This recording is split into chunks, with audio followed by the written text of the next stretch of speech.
प्रश्न 1,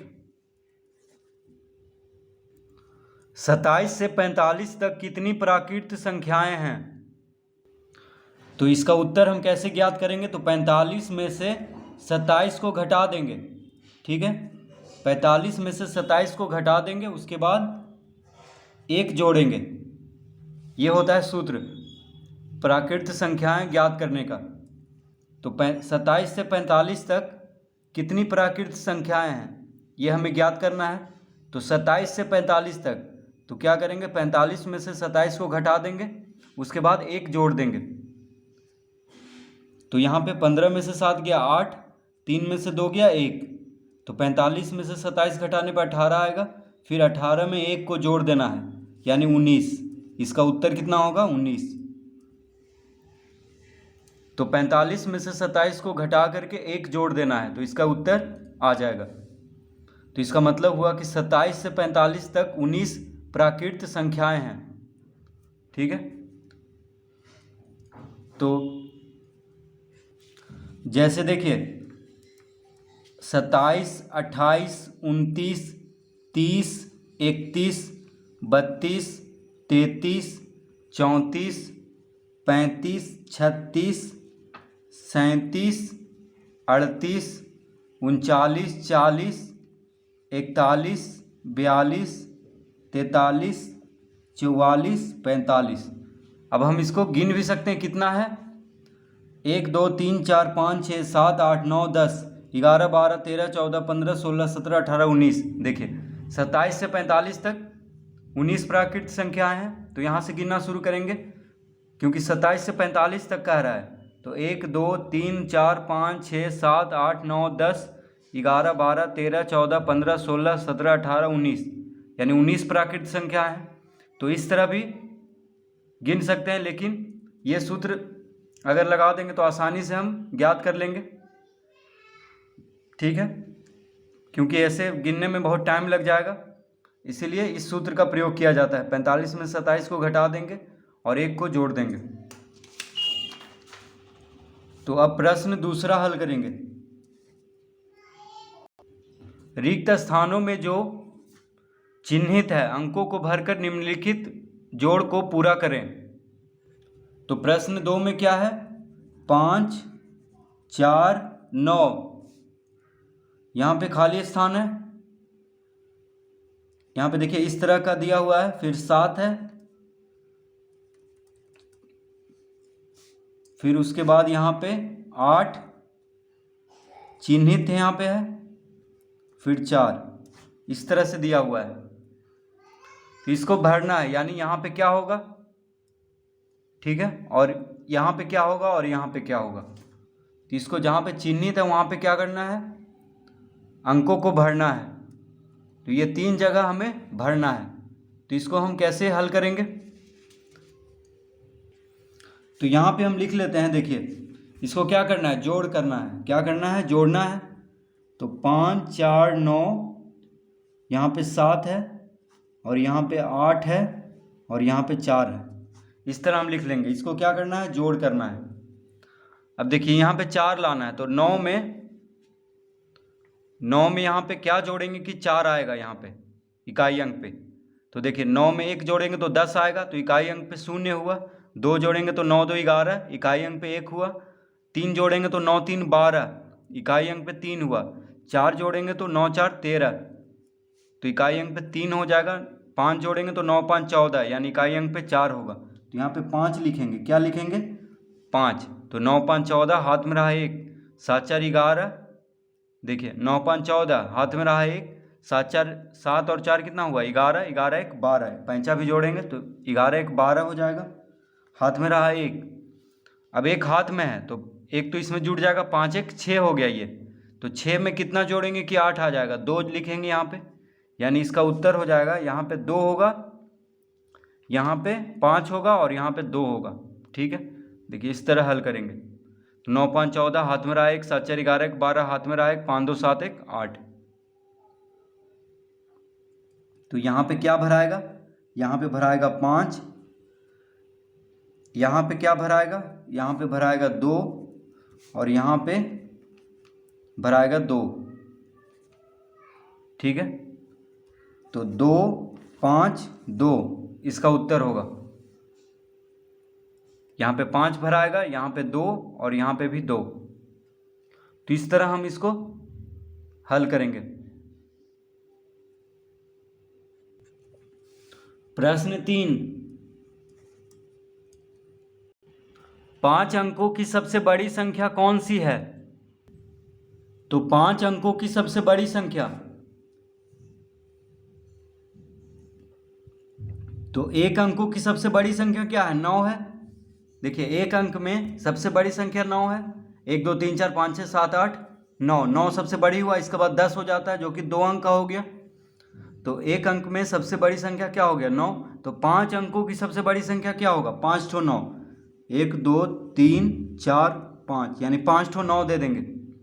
5 अंकों की सबसे बड़ी संख्या में 5 ठो 9 दे देंगे। जैसे 1 अंकों की सबसे बड़ी, यानी 1 अंक की सबसे बड़ी संख्या क्या होता है? 9। तो 5 अंकों की सबसे बड़ी संख्या 5 ठो 9 दे देंगे। ठीक है, 1 अंक में सबसे बड़ा 9 होता है, क्योंकि 9 के बाद आ जाता है 10 जो कि 2 अंक है। तो 1 अंक की सबसे बड़ी संख्या 9 हो गया, तो 5 अंकों की सबसे बड़ी संख्या 5 ठो 9 लिख लेंगे। तो 99,999 हो जाएगा 5 अंकों की सबसे बड़ी संख्या, 99,999। प्रश्न 4 अब हल करेंगे। राष्ट्रपिता महात्मा गांधी का जन्म 1869 ईस्वी में हुआ था तथा उनकी मृत्यु 79 वर्ष की आयु में हुई। बताएं उनकी मृत्यु कब हुई? तो महात्मा गांधी का जन्म कब हुआ था? 1869 ईस्वी में, ठीक है, और उनकी मृत्यु 79 वर्ष की आयु में हुई। तो इसमें 79 को जोड़ देंगे, तो बताएं उनकी मृत्यु कब हुई? तो देखिए इसको जोड़ देंगे तो इसका उत्तर आ जाएगा। 9 9 18, हाथ में रहा 1, 7 6 13 1 14, हाथ में रहा 1, 8 1 9 1, यानी 1948 में महात्मा गांधी की मृत्यु हुई थी। तो लिखेंगे सन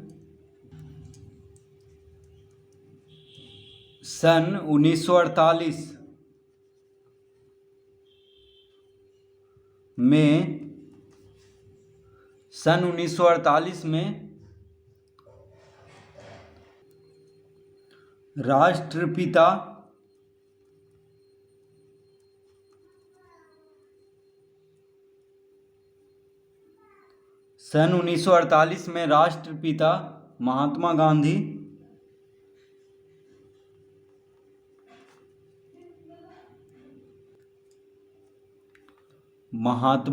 गांधी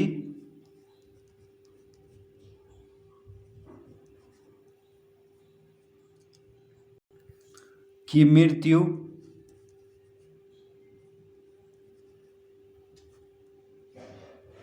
हुई थी। तो राष्ट्रपिता महात्मा गांधी की मृत्यु कब हुई थी? तो इसका उत्तर होगा सन 1948 में। सन 1948 में राष्ट्रपिता महात्मा गांधी की मृत्यु हुई थी। प्रश्न 5, निम्नलिखित संख्या नाम का संख्यांक लिखें। तो प्रश्न 5 का पहला है 35 लाख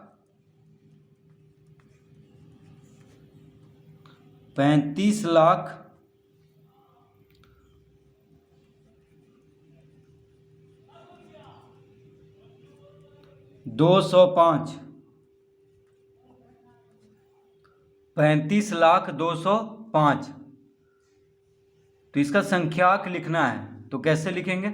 तो देखिए 35 लाख, पहले 35 लाख हम लिख लेते हैं, उसके बाद 205 लिखेंगे। तो इसके लिए देखिए 35 लाख, अब लाख कैसे लिखाता है? तो देखिए 1 लाख में कितना शून्य होता है? 1 लाख में होता है 5 शून्य। देखिए इकाई दहाई सैकड़ा हजार दस हजार लाख, तो 35 लाख यानी 5 शून्य दे देंगे। ये हो गया 35 लाख। 35 पे 5 शून्य मतलब 35 लाख हो गया।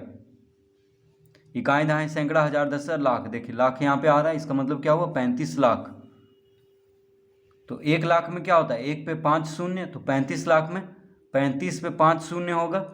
उसके बाद 205 कह रहा है, तो देखिए 200, 100 मतलब सैकड़ा, तो इकाई दहाई सैकड़ा, सैकड़ा यहाँ पे आ रहा है यानी यहाँ पे 2 होगा, यहाँ पे 2 होगा। फिर 205, 205 यानी 205, तो ये तीनों को हटा के 205 लिख देंगे, तो इसका उत्तर हो जाएगा 35,02,05। देखिए ये हो जाएगा इसका उत्तर। तो 205 यानी सैकड़ा पे 2 लिख लेना है, 105, 205 यानी 5 है बस इकाई अंक पे, तो बीच में शून्य दे देना है दहाई के स्थान पे। तो 35,02,05 इस तरह लिख लेंगे, तो इसका उत्तर हो जाएगा 35,02,05। देखिए इकाई दहाई सैकड़ा हजार दस हजार लाख, 10 लाख, तो लाख कहाँ पे आ रहा है 5 पे, यानी 35 लाख हुआ, 35,02,05।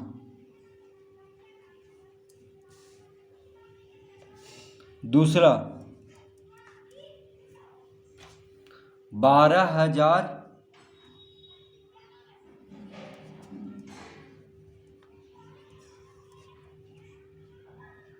12,101।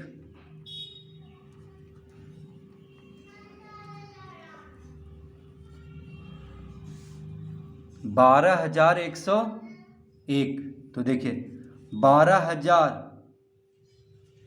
तो इसको भी हम पहले समझ लेते हैं। तो 12,000 कैसे लिखाएगा, तो इकाई दहाई सैकड़ा हजार, तो हजार में देखिए 1,000 कैसे लिखाता है, 1 पे 3 शून्य, 1 पे 3 शून्य हो गया 1,000, इकाई दहाई सैकड़ा हजार, तो 12 पे 3 शून्य हो जाएगा 12,000। अब कह रहा है 101, तो देखिए 12,101, 100 कहाँ पे आता है यानी सैकड़ा पे, तो इकाई दहाई सैकड़ा, सैकड़ा पे 100 आता है, तो 1 यहाँ पे 1 लिखा जाएगा, 101 अंत में भी 1 रहेगा, देखिए 101, तो यहाँ पे भी 1 रहेगा, ये शून्य यहाँ पे लिख लेंगे, यानी 12,101 इस तरह लिखाएगा, 12,101। तो यहाँ पे हम क्या लिख लेंगे 12,101।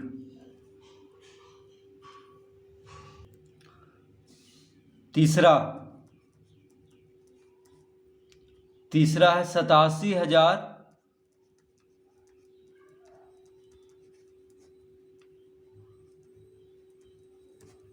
87,777।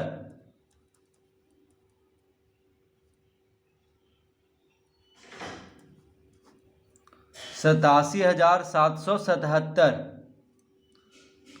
तो 87,000, देखिए 87 सबसे पहले लिख लेंगे क्योंकि 87 है यहाँ पे, फिर हजार है, तो हजार में 3 शून्य आता है, देखिए 87,000, इसको हम समझ लेते हैं पहले।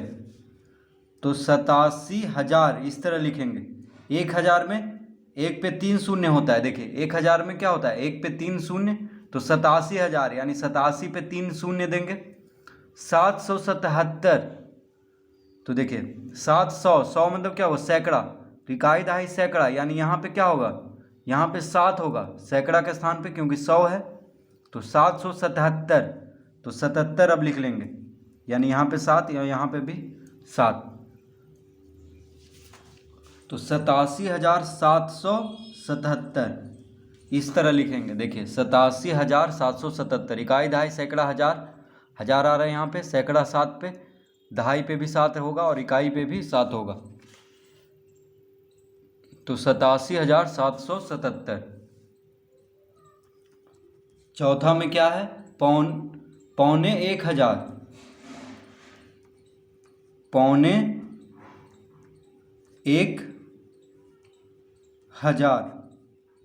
1,000 कैसे लिखेंगे, तो 1,000 का मतलब हुआ, देखिए 1,000 1000 लिख लिए हैं, पौने 1000 कह रहा है, तो 1000 का आधा क्या होता है? 1000 का आधा क्या होता है? 500। 1000 का आधा यानी 1000 को 2 से भाग देंगे तो कितना आता है? 500। और 500 को 2 से भाग देंगे तो कितना आ जाएगा? 500 को 2 से भाग दे देंगे तो कितना आ जाएगा? 250। कितना आएगा? 250 यानी 250। तो 1000 का आधा हो गया, 1000 का आधा हो गया 500, और 500 का आधा हो गया 250। ठीक है,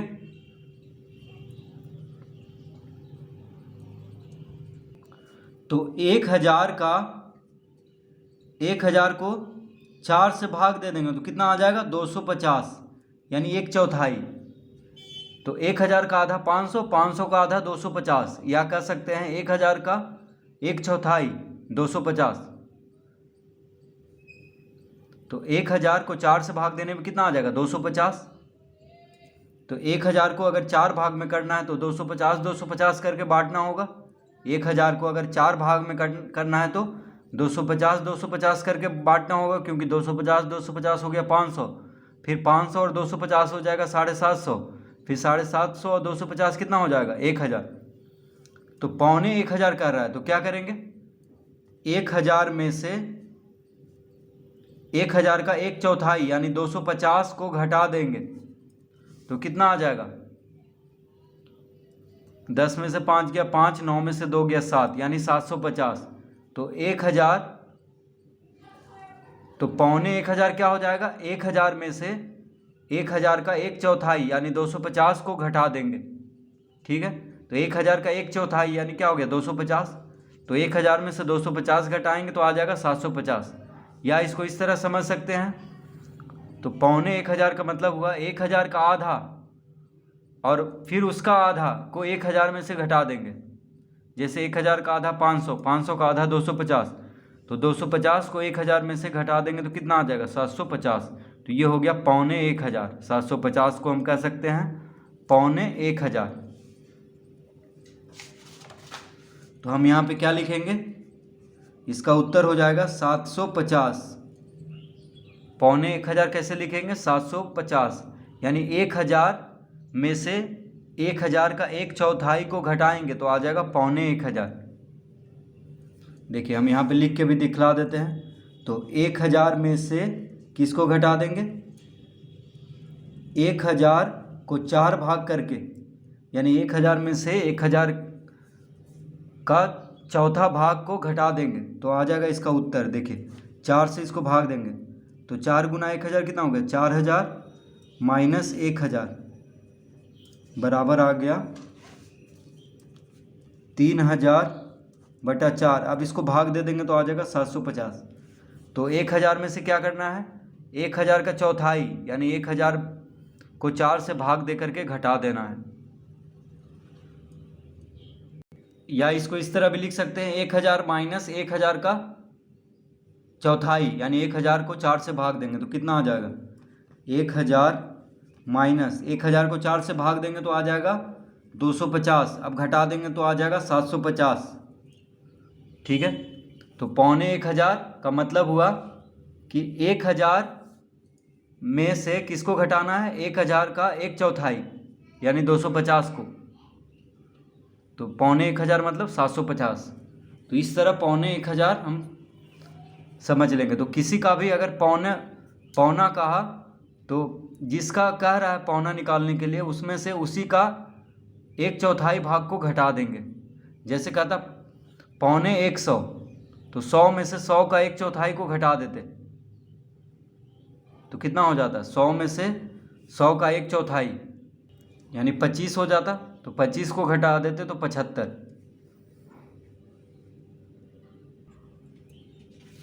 तो इसका उत्तर हो जाएगा, इसका उत्तर क्या हो जाएगा? 750। प्रश्न 5 हम इस तरह से हल करेंगे।